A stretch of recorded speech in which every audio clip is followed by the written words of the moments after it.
स्नातक तृतीय वर्ष बीए के सभी विद्यार्थियों का स्वागत। आज हम पढ़ेंगे प्रिय प्रवास, श्री अयोध्या सिंह उपाध्याय हरिओद का एक प्रसिद्ध महाकाव्य है। श्री अयोध्या सिंह उपाध्याय हरिओद हिंदी साहित्य के इतिहास के अंतर्गत द्विवेदी युग के जाने माने विख्यात कवि और लेखक हैं। हरिओद जी खड़ी बोली हिंदी के प्रथम एवं प्रतिनिधि कवि के रूप में भी सुप्रसिद्ध हैं। वे बड़े ही मेधावी व प्रतिभा संपन्न कवि थे। बचपन से ही इनके हृदय में साहित्य साधना का बीज पड़ चुका था। इनके बाबा सुमेर सिंह साहित्य अनुरागी थे। उन्होंने ही इनके साहित्य अनुराग, साहित्य के प्रति प्रेम को अधिक बढ़ावा दिया। इसी फलस्वरूप हरिओद की प्रतिभा विविध रूप को लेकर के साहित्य के क्षेत्र में अवतरित हुई। विद्यार्थी जीवन में ही हरिओद ने कबीर के साथियों पर कुछ कुंडलियां लिख डाली थी। तो धीरे धीरे इनका यही स्वरूप आगे बढ़ता गया और इनकी प्रतिभा ने अनेक काव्य ग्रंथों का निर्माण किया।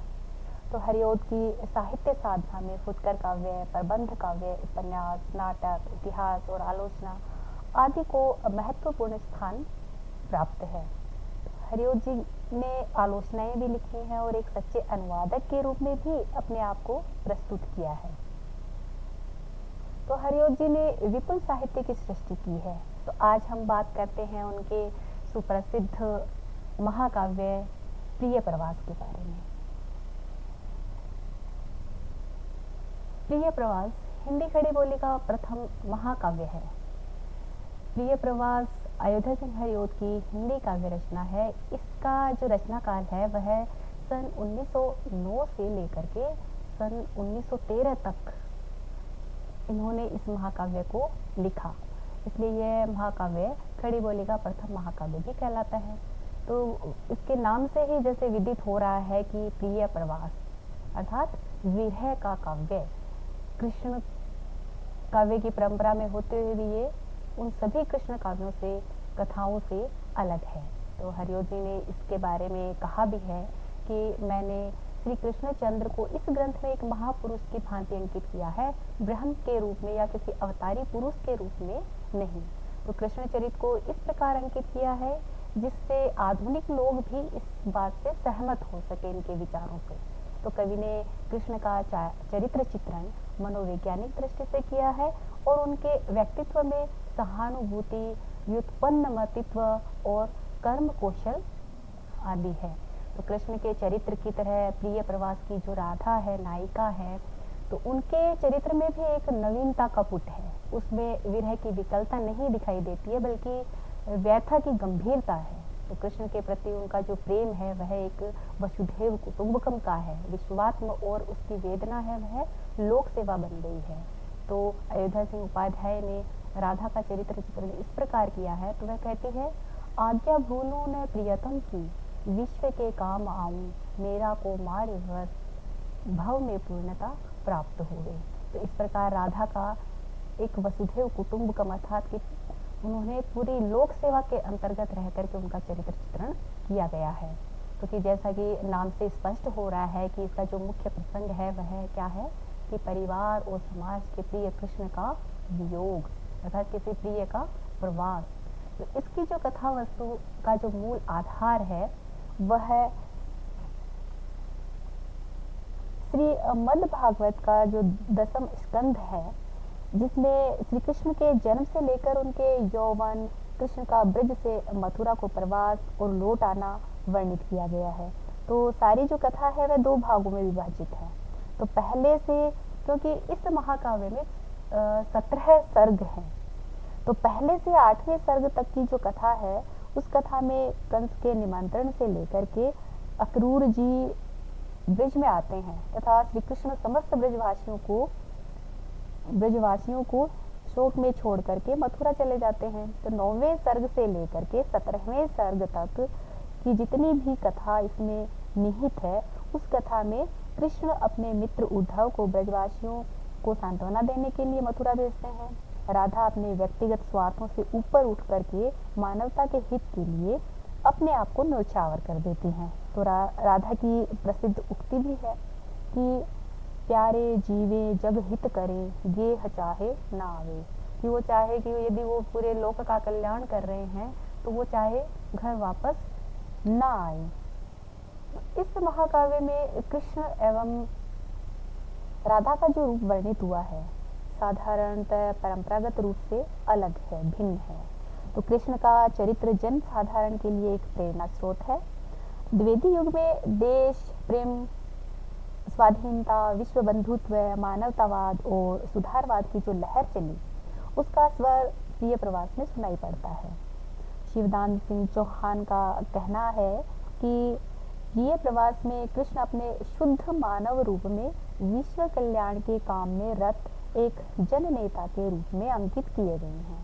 तो श्रीधर पाठक ने प्रिय प्रवास के संबंध में लिखा है, दिवस के अवसान समय मिले प्रिय प्रवास अहो प्रिय आपका, अमित मोद हुआ चख कर चित्त को, सरस स्वाद युता कविता नहीं। तो प्रिय प्रवास में कृष्ण अपने शुद्ध मानव रूप में विश्व कल्याण के काम में रत एक जन नेता के रूप में अंकित किए गए हैं। श्री कृष्ण का जो चरित्र चित्रण है वह महापुरुष के रूप में अंकित होते हुए भी प्रिय प्रवास में एक कृष्ण है वह एक अलौकिक स्फूर्ति है जो अवतारी ब्रह्म पुरुष में जो होती है। तो कवि ने कृष्ण का जो चरित्र चित्रण मनोवैज्ञानिक दृष्टि से किया है, उनके व्यक्तित्व में सहानुभूति, व्युत्पन्नमतित्व और कर्म कौशल है। कृष्ण के चरित्र की तरह प्रिय प्रवास की राधा भी, उनका जो चरित्र चित्रण है उनमें भी नवीनता दिखाई देती है। महाकाव्य में जितने भी जीवन का जो सर्वांगीण चित्रण रहता है, महान पुरुष का जीवन चरित्र होने से अनायास ही वह देश काल की सीमा से विस्तारित हो जाता है। तो आधुनिक संदर्भों में महाकाव्य पद में महाविशेषण, कृति के विपुल व्यापक आकार, महान कलेवर, उत्कृष्ट विषय वस्तु तथा प्रतिपाद्य विषय की रचनात्मक गरिमा का द्योतक है। महाकाव्य की जो कथा वस्तु, नायकत्व, चरित्र चित्रण, युगीन परिवेश, वस्तु वर्णन, भाव एवं रस, निरूपण तथा शैली की उन्नत गरिमा रहती है। अर्थात ये सभी महाकाव्य की विशेषताएं हैं, गुण हैं। तो इस दृष्टि से प्रिय प्रवास खड़ी बोली हिंदी का प्रथम महाकाव्य है। तो अप्रतिम वस्तु सौंदर्य, उत्कृष्ट रचना विधान एवं परम औदात्य का निर्वहन होने से हरिओद की यह जो कृति है, यह जो रचना है, उनकी अद्भुत प्रतिभा का एवं गहन अनुभूति का प्रमाण है। इस प्रकार हम देख सकते हैं कि महाकाव्यत्व की विशेषताओं के आधार पर प्रिय प्रवास का मूल्यांकन हम किस प्रकार से कर सकते हैं। तो महाकाव्य में जीवन का जो सर्वांगीण चित्रण होता है, महान पुरुष का जीवन चरित्र होता है, तो महत्तर मानवीय मूल्यों की प्रतिस्थापना करने में महाकाव्य की सफलता निश्चित होती है। तो यह जो महाकाव्य 17 सर्गों में विभक्त है प्रिय प्रवास, इसकी जो कथा वस्तु है वह श्री कृष्ण के मथुरा गमन के वृतांत पर आधारित है। इससे कथानक सुसंगठित रूप में प्रकट होता है। कथा वस्तु के रूप में कथा संधियों, अर्थ प्रकृतियों एवं कार्यावस्थाओं के विधान से प्रिय प्रवास ने यशोदा विलाप, पवन द्युति का प्रसंग, राधा उद्धव संवाद आदि के माध्यम से कथा वस्तु में मार्मिक स्थलों की पहचान भी की है और कथानक के नायक श्री कृष्ण की महानता लौकिक पुरुष के रूप में चित्रित है, जिसमें आदर्श, नैतिकता, लोक सेवा एवं मानवता का कल्याण परम उद्देश्य है। महाकाव्य में आकार की व्यापकता होती है, उसमें जीवन का सर्वांगीण चित्रण रहता है, कथानक सुसंगठित रूप में होता है, एक महान लौकिक पुरुष के रूप में नायक को दिखाया जाता है जिसमें आदर्श, नैतिकता आदि गुण होते हैं। तो श्री कृष्ण के चरित्र का युगीन चित्रण विलक्षण है। महाकाव्य परंपरानुसार प्रिय प्रवास के नायक नायिका श्री कृष्ण एवं राधा हैं, जो पौराणिक काल के आदर्श हैं। श्री कृष्ण महान पुरुष एवं राधा उदात्त नायिका के रूप में चित्रित है। मौलिकता यह है कि राधा कृष्ण परम ब्रह्म न होकर के एक मानव और साधारण मानवी हैं। श्री कृष्ण लोक सेवक एवं राधा लोक सेविका हैं। इन दोनों के माध्यम से कवि ने मानवीय प्रेम को धीरे धीरे इतनी उच्च भूमि पर ले जाकर प्रतिष्ठित किया है कि वह व्यक्ति, परिवार, ग्राम और समाज की सीमाओं को पार करता हुआ विश्व प्रेम में परिवर्तित हो जाता है। तो श्री कृष्ण के लोक सेवक रूप का चित्रण देख सकते हैं कि जो होता निरत तप में मुक्ति की कामना से आत्मार्थी है, न कह सकते हैं उसे आत्मत्यागी। राधा सौंदर्य की प्रतिमूर्ति है, मृदुभाषिणी एवं श्री कृष्ण की अनन्य प्रेयसी है। लोक सेवा के लिए वह प्रिय वियोग को स्वीकार कर लेती हैं। सामान्य मानव जनित उद्गार प्रकट करने में भी वह संकोच नहीं करती हैं। तो वह नारी की मनोव्यथा को प्रकट करती हुई स्पष्ट रूप से कहती हैं कि मेरे प्यारे पुरुष पृथ्वी रत्न और शांत भी हैं, संदेशों में तदपि उनकी वेदना व्यंजिता है। मैं नारी हूँ, तरल उर हूँ, प्यार से वंचिता हूँ, जो होती हूँ विकल विमना, व्यस्त वैचित्र्य क्या है। तो राधा कृष्ण के अतिरिक्त नंद, यशोदा, उद्धव आदि का चरित्रांकन भी कथा वस्तु के अनुकूल है। यशोदा का मातृत्व और नंद की आदर्शमयी भूमिका दर्शनीय है। अपने पुत्र के वियोग में यशोदा का निरंतर अश्रुपात भाव विवल करने वाला है कि सहकर कितने ही कष्ट और संकटों को बहु यजन करा के पूजन के निर्जरों को। प्रिय प्रवास का अंगिरस वियोग श्रृंगार है। साथ ही वात्सल्य रस का भी सुंदर चित्रण हुआ है। वीर, रौद्र, भयानक रस आदि भी कथा के अनुसार ही इसमें वर्णित हैं। रस व्यंजना में महाकाव्य के लक्षणों का सम्यक निर्वाह हुआ है। विरोधी रसों से बचने का प्रयास किया गया है। भाव शांति, भाव सबलता के साथ भाव निरूपण भी सफलतापूर्वक है। इसमें राधा का श्री कृष्ण के प्रति अनन्य प्रेम वियोग श्रृंगार की रसमयता के साथ व्यंजित हुआ है। रो रो चिंता सहित दिन को राधिका थी बिताती, आंखों को थी सजल रखती, उन्मना थी दिखाती। शोभा वाले जलद वपु की हो रही चाटकी थी, उत्कंठा थी परम प्रबला, वेदना वर्धिता थी। तो प्रिय प्रवास का प्रकृति चित्रण भी अपूर्व है, अद्भुत है। तो प्राणी प्रकृति के अटूट संबंधों को प्रथम सर्ग से ही व्यक्त कर दिया है कवि ने। तो जहाँ ब्रजवासी प्रकृति के साथ सहज भाव से पले बढ़े हैं, पवन दूतिका के माध्यम से राधिका का संदेश भी प्रकृति के साथ गहरे तारतम्य के साथ प्रमाणित है। तो प्रकृति का आलंबन, उद्दीपन, अलंकार एवं भाव प्रकटीकरण की दृष्टि से भी सुंदर निरूपण हुआ है। तो विषाद, खिन्नता, शोक आदि भावों को प्रकृति चित्रण के साथ प्रकटीकरण अत्यंत मोहक रूप में व्यक्त होता है। तो जैसे समय था सुनसान निशीथ थका, अटल भूतल में तम राज्य था, प्रलय काल समान पशु हो, प्रकृति निश्चल नीरव शांत थी।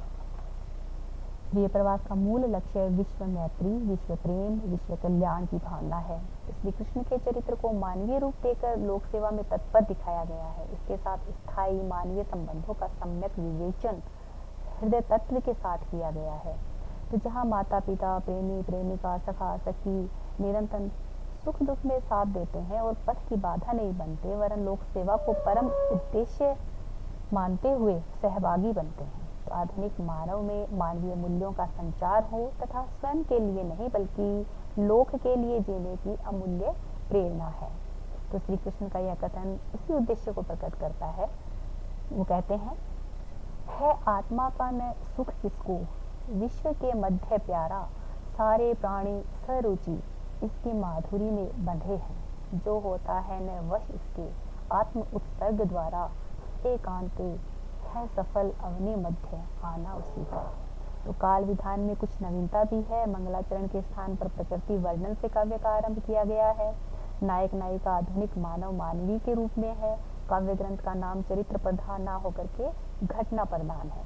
तो भाषा है वह संस्कृत निष्ठ खड़ी बोली हिंदी है। भाषा में चित्रमयता व बिंब विधान का आकर्षक वर्णन हुआ है। हम देख सकते हैं कि दिवस का अवसान समीप था, गगन था कुछ लोहित हो चला, तरु शिखा पर थी अब राजती, कमलिनी कुल वल्लभ की प्रभा। तो प्रिय प्रवास में सर्वत्र वर्णिक छंद प्रयुक्त हुए हैं। तो द्रुत, विलंबित, वंशस्थ, मालिनी, मंदाक्रंथ, क्रांता, वसंत लतिका, शिखरिणी आदि छंदों का प्रयोग हुआ है।